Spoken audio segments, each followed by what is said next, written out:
Well, hello. Today I'm going to be reading a story that a friend and I made a while ago. I won't be having her with me, unfortunately, but she did tell me it's alright to share, so I'm going to make everyone else involved here anonymous. I have changed every instance of every name to a fake one, and I know myself, so I also considered the condescending nicknames I would have for some of them, and it's all checked out. I promise nobody here will be exposed. I mean, don't get me wrong, I am a complete douchebag, but douchebags can't be dirty when they're getting the job done. If you are in here, you know who you are, and you have a problem, I would be willing to delete this video, but for now, I'm just gonna dive straight in. Now, a bit of a mandatory warning, which let's be honest is an indicator that it's gonna be good. This story was made in the privacy of each other and during a moment of stupidity. It is offensive on a truly extreme scale. I'm pretty sure that by just taking this out, I've already violated the Geneva Conventions. The idea of a filter does not exist in this world. To any blue-haired feminists who want to cancel me, honestly, go ahead. This is a small channel. I could use the publicity.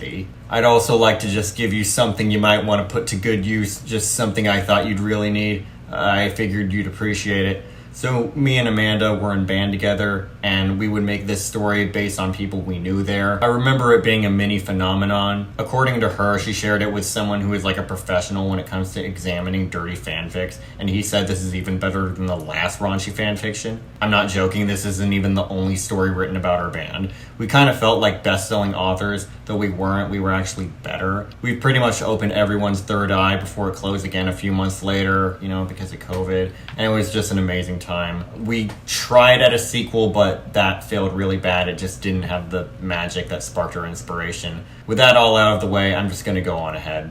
Okay, let's begin. The Chipped Reads by Lane Ferris and Amanda Smith. Warning, this is not meant to offend living clarinetists personally. I guess you can see how that turned out.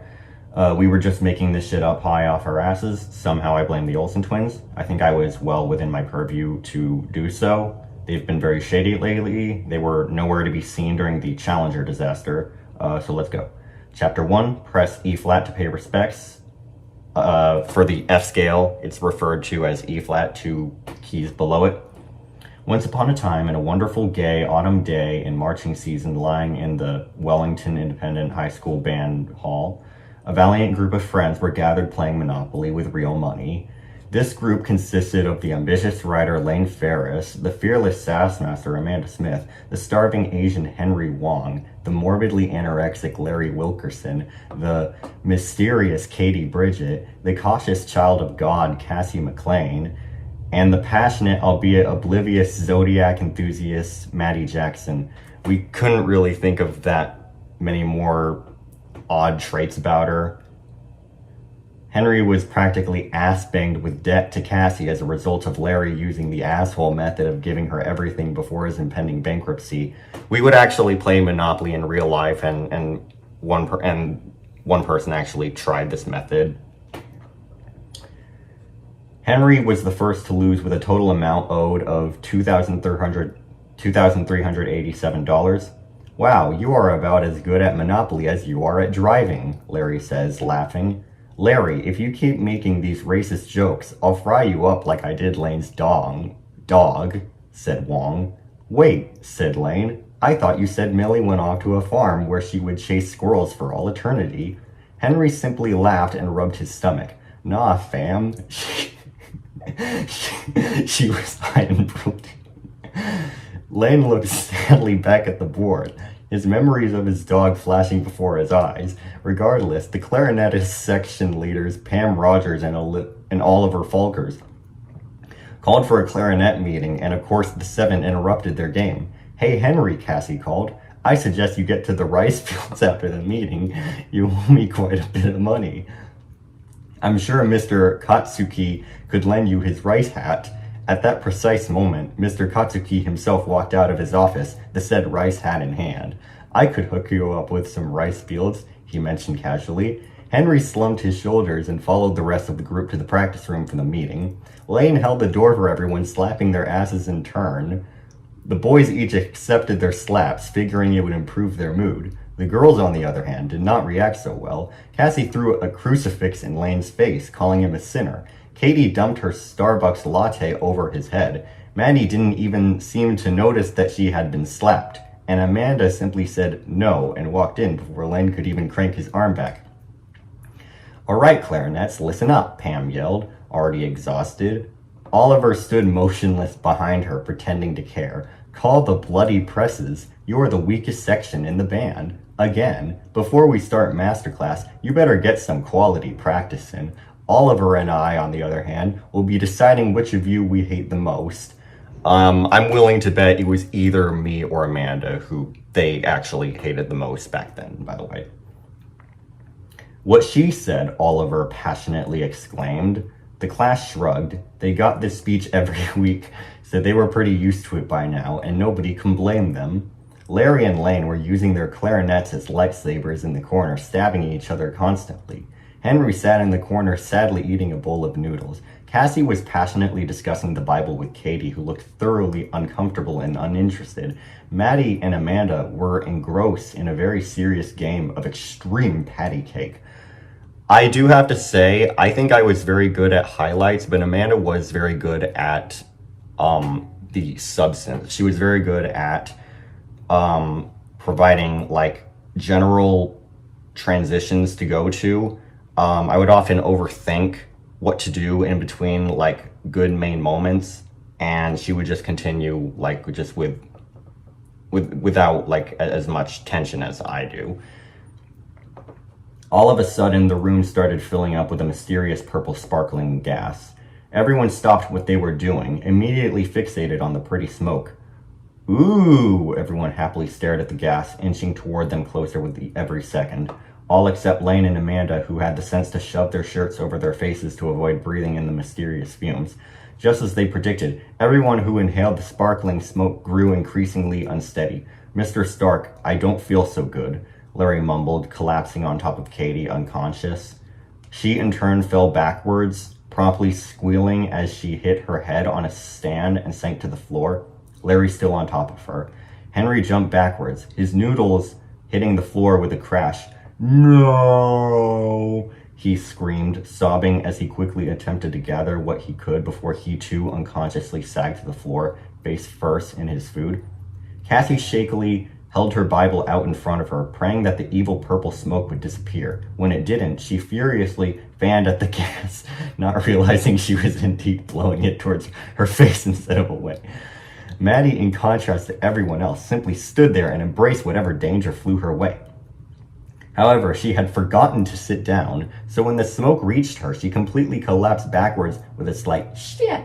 Amanda, seeing her toppling, raced over to catch her, her shirt falling from her face in the process. Setting Maddie down gently, she glanced over at Lane, who was still stumbling around blindly with his shirt pulled over his head. Lane, she yelled, do something, you moron. Check the door. And with that, she reached over and shoved him face first into the door before she too promptly falling into a deep sleep. Lane in turn did not pass out from the smoke, but instead went searching for the handle, which he found to be locked. Well, he thought to himself, guess I'll die. And with that, he yanked his shirt from his face and hummed Another One Bites the Dust to himself. Okay, I don't know what happened here. While carefully sitting by Amanda's unmoving body. Before long, everything had already turned black. Chapter 2. Gee, that was some sleepover. Suddenly, the unlucky band geeks were transported to a mysterious room. They were completely baffled, having no recollection of what happened. This place looked like some kind of under-glorified laboratory, something an overzealous mad scientist would work in while plotting to overthrow a town and fight a platypus. Naturally, they started screwing around, exploring the inventory around them. Amanda and Maddie naturally headed straight for what they thought looked like the most exciting machines, pushing buttons and engaging in a game of blast the bottles, taking turns with shooting them. Larry and Henry were in the corner arguing over who got to the ray gun first, both wanting their moment of feeling like they were about to use it to fight the undead in a Call of Duty game. Meanwhile, Katie stood apart from the rest, fussing over a nail that had broken while being tossed in a room without her permission, swearing that whoever is responsible will pay for her manicure. Cassie remained frozen in the corner, refusing to move, and warning the rest of the group about the dangers of the tools they were messing with. Guys, I don't think we should be doing this, she told them shakily. "Aw, you worry too much," Lane replied dismissively as he pulled a random lever hanging next to him. Suddenly, a trapdoor beneath Cassie's feet was released, and the poor girl fell to an appropriate death by an inevitable outpailing from across at the bottom.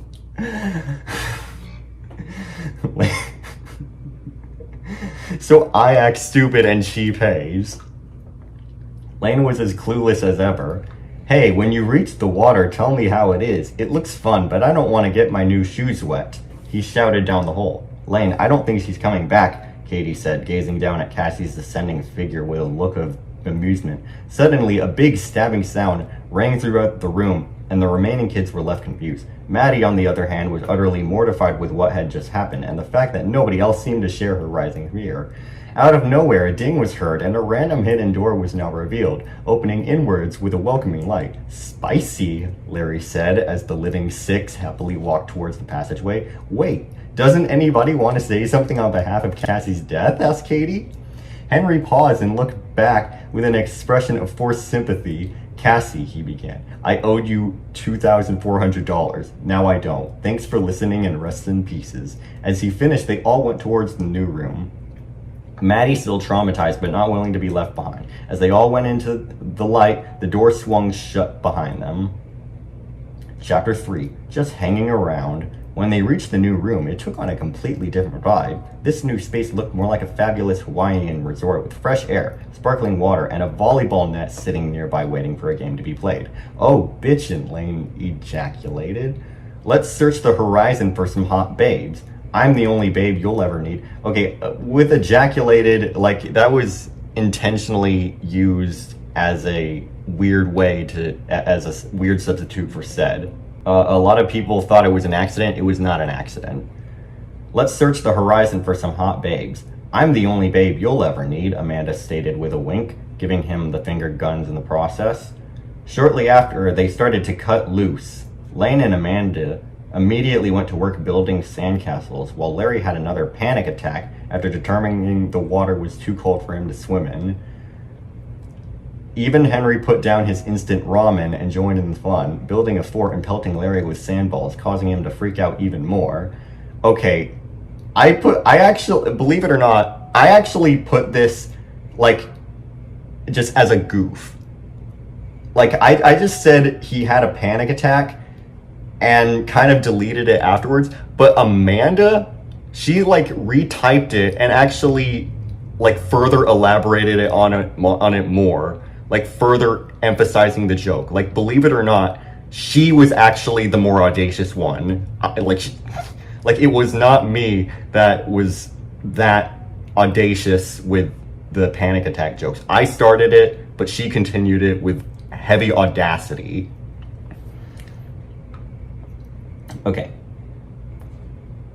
Katie was already stripped to her matching panty set, which surprisingly did look like a bikini, and was taking selfies in the sunshine. Cassie was still dead though, LMAO. Anyway, Maddie was the only one not living the moment. "What's wrong, Maddie?" Henry asked her. "Why don't you join with Lane and Amanda? Or Larry?" She could not believe what she was hearing. "Are you fucking kidding me?" she screamed. "Our friend just died right in front of our eyes, and all you can think about is your crappy food and panic attacks." During this ramble, she was completely unaware that she was being picked up by the panties with a beach ball launcher. Maddie?" Henry nervously alerted. "No, shut the fuck up. We may meet the same fate as Cassie." "Have you ever thought of that?" "No, you didn't. Your face was buried in your fucking noodles." Again. At this, the machine promptly yeeted her towards the volleyball net. Maddie screamed, flailing her arms in a panic. Henry shook his head. I guess she decided to have a panic attack after all. Oh my god. We are so going to hell. He said to himself upon impact. Maddie, squirming in every which way with fear, became more and more tangled, choking herself to death. The rest of the group had heard her screaming and came over to watch, absent-mindedly staring at her as she was slowly killing herself. "Now," grinned Lane, "isn't it great we all decided to take a day to just hang out?" Lane slapped some Ray-Ban sunglasses on his face and walked away. the opening intro to CSI Miami blaring in the background. At this, another door opened nearby. "Oh great," said Amanda. "Another door. All those in favor of seeing who dies next, YOLO, say YOLO." A string of murmured YOLOs went around, and with that they filed one by one through the door. Chapter 4. Who let the dogs out? The group walked into an arena-looking room, complete with bleachers and a pit at the bottom. That's ominous. "Oh, cool," said Larry. "Looks like those things in the old days where people get eaten." Everyone looked at him in utter surprise, especially considering he had just finished his 23rd panic attack of the day. Excited, he took a seat near the front. Shrugging, everyone went over and joined him. Henry, being the person that he was, had pulled out a random stick of jerky and was munching it unhappily. Katie glanced over. "Do I even want to ask where you pulled that out of?" she asked. "Probably not," Henry responded gleefully. At that moment, a bell sounded throughout the arena. "It's the purge," Amanda screamed. "Every man for themselves." With that, she ducked underneath the bleachers. Everyone else remained sitting, waiting to see what would happen. A small door in the arena opened, releasing a massive pit bull into the circle. Larry began cheering like a lunatic while in turn taking deep breaths into a paper bag. Katie and Lane had gone to the concession stand, grabbing as much crap as possible. Henry, on the other hand, had dropped his jerky in surprise and amazement. It was the most glorious thing he had ever seen. "Dinner!" he shouted, completely jumping over the wall and sprinting full speed towards the dog. Amanda sat back in her seat, wondering what was about to happen next, while Lane and Katie passed her some nachos. The animal growled and circled Henry, while the boy was frantically tossing wood planks into the center and striking a match, all the while muttering, "Doggy dinner for Henry, knee boy," in Chinese. As soon as the pit caught fire, the dog pounced, claws extended, and ready for death. You know, we should have had to put Millie in somehow. I don't know. Wants revenge for Henry. The canine caught Henry with a look of surprise, tossing him into the fire pit. After a while, the screaming died down, and the dog was already pulling on a bib and grabbing silverware. Larry and Katie stared at the scene below, both of them taking turns breathing deep breaths into the bag. Lane continued to munch down on his popcorn, completely unfazed by what had just happened.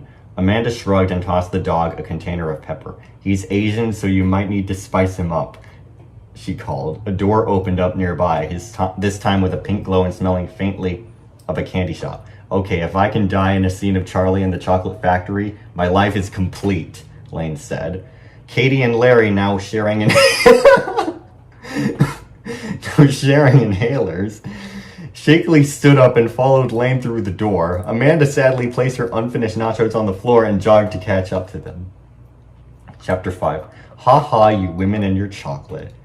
And then there were four, and they were as clueless as ever.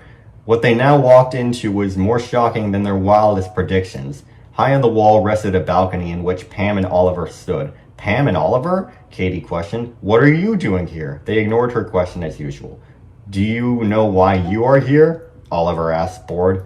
Now that I think about it, no, I don't," Larry answered. "Well, neither do we," Pam continued. "We were just kind of bored, so I don't know. Anyway, the next death will be decided by an absolutely perfect method, a way in which no wrong answers can be drawn. Nose goes." Okay, we didn't even try with this. Following this instinctive command, everybody touched their finger to their nose, but with Katie finishing last.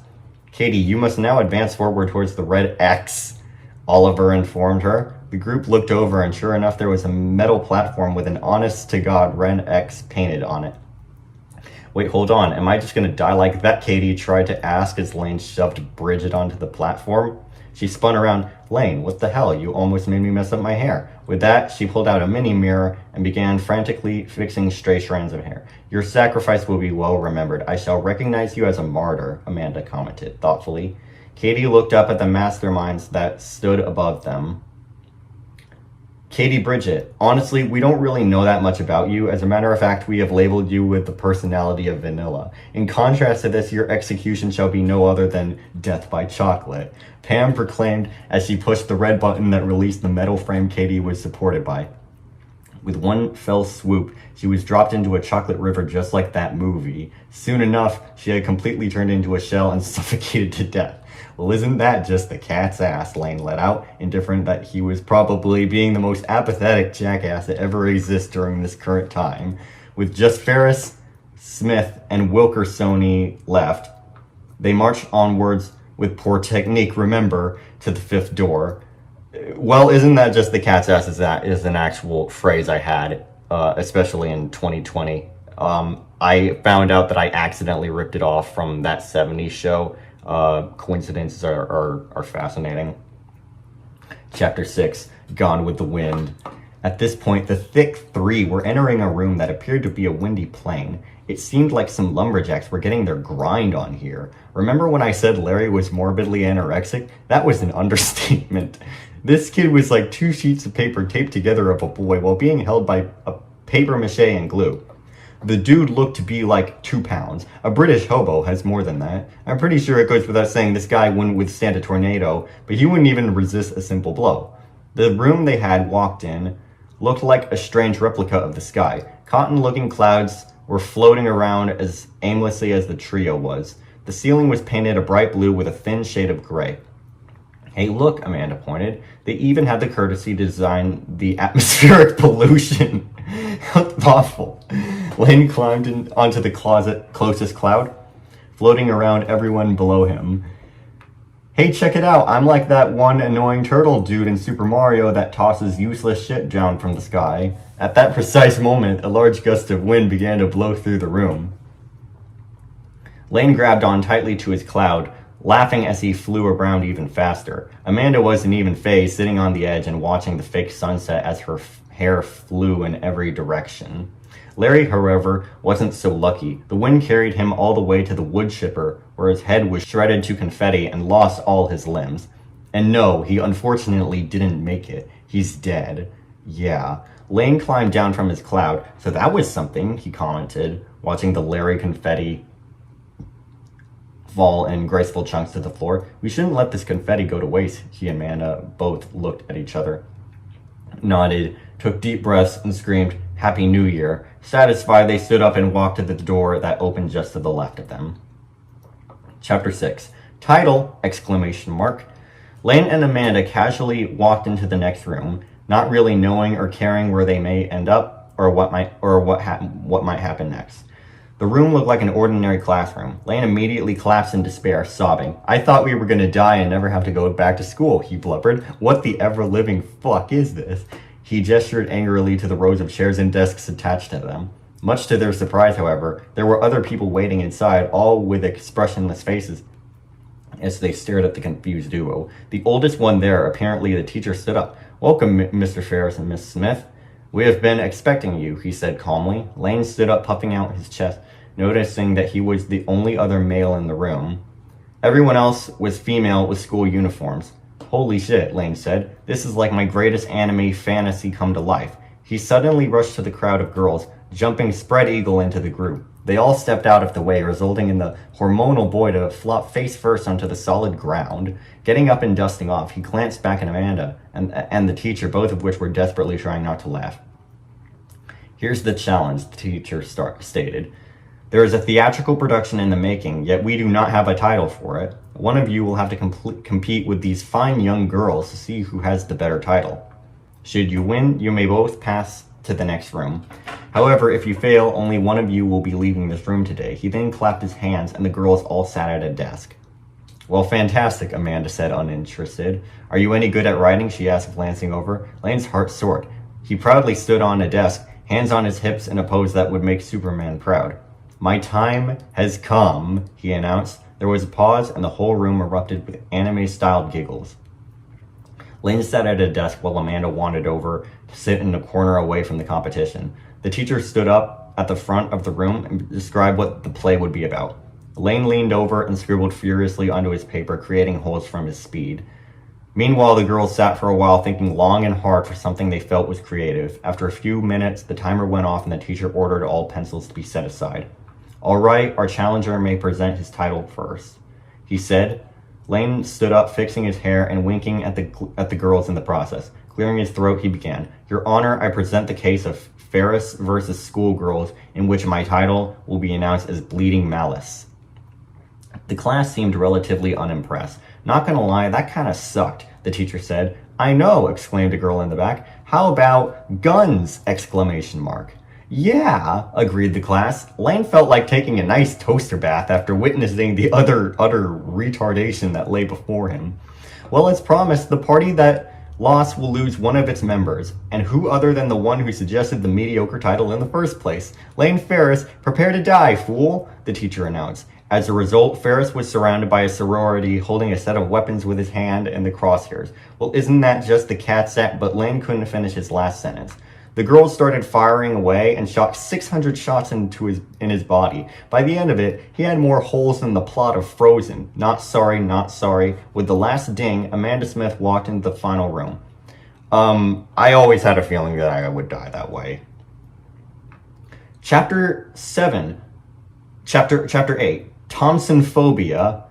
Amanda carefully walked out of the room, realizing that she was the last one left and that she was actually walking out of the torturous building. She had just watched every single one of her friends die, yet the only thing she cared about right now was finding a place to take a nap. Congratulations, a voice rang out. You're the last one standing. Enjoy your freedom or something. Amanda shrugged. Cool, she walked around the corner, hoping for a comfy patch of grass or a fluffy person or something to lay on. Right at that moment, she bumped into someone. Oh shit, she mumbled, exhausted and drowsy. My bad, dude. The person spun around angrily. Did you just assume my gender? Okay, that was an old meme even at the time. They shrieked. Amanda paused for a moment, terrified. Of all people, it just had to be Emily that she ran into. She spun on her heel and ran away screaming. A nearby room was labeled, Enter if you are gay. At that moment, Amanda didn't give two shits. She ran into the room at top speed and slammed the door shut. She gave a sigh of relief and slumped against the door. Wow, that was too close, she smiled to herself. Suddenly, the room gave an almighty shake and spikes shot from both the ceiling and floor, impaling her like a shish kebab. So yeah, everyone died and there's utterly no happy ending whatsoever. You know, that should have been how Henry should have died. The end. Okay, that is my testimony. There was actually an alternative last chapter. I was paranoid since it was actually spreading around the band that the person that was in the story would find out and then get mad at me. I've already given her some reason to hate me. And no, it's not just for my personality, but also by, like, you know, specific stupid things I did. So I made an alternative. Chapter 8, Chickening Out. Amanda carefully walked out of the room, realizing that she was the last one left and that she was actually walking out of the torturous building. She had just watched every single one of her friends die, yet the only thing she cared about right now was finding a place to take a nap. Congratulations, a voice rang out. You were the last one standing. Enjoy your freedom or something, Amanda shrugged. Cool. She walked around the corner, hoping for a comfy patch of grass or a fluffy person or something to lay on. Right at that moment, she bumped into someone. Oh shit, she mumbled, exhausted and drowsy. My bad, dude. The person spun around, but it did not necessarily look like a person. It appeared to be a big white costume, and when the figure turned around, it appeared to be their band director, Mr. Bateman, in a chicken suit. She spun on her heel and ran away screaming. A nearby room was labeled, Enter if you are gay. At that moment, Amanda didn't give two shits. She ran into the room at top speed and slammed the door shut. She gave a sigh of relief and slumped against the door. Wow, that was too close, she smiled to herself. Suddenly, the room gave an almighty shake and spikes shot from both the ceiling and floor, impaling her like a shish kebab. So yeah, everyone died, and there's utterly no happy ending whatsoever. The end. Okay, that is the chipped reads. Like it? Shut up. But it was truly an amazing piece. I have no idea what went into us. It wasn't drugs. But if you saw the state we were in, drugs would have actually served as a good excuse. Yeah, I have no idea what was going on. We briefly tried a sequel, but it just did not have even a tenth of the energy we had here. I don't even remember which of us was the one to propose that we do this. But like, we started and we finished it all in one night. It was a glorious, glorious moment of that year of mine. And if I ever, when I get famous, I will always remember this as one of my early moments of brilliance. And of course, credit to Amanda for her contributions and also her really screwed up jokes. That is the Chipped Reads, and I expect to see you guys again next week. Take care.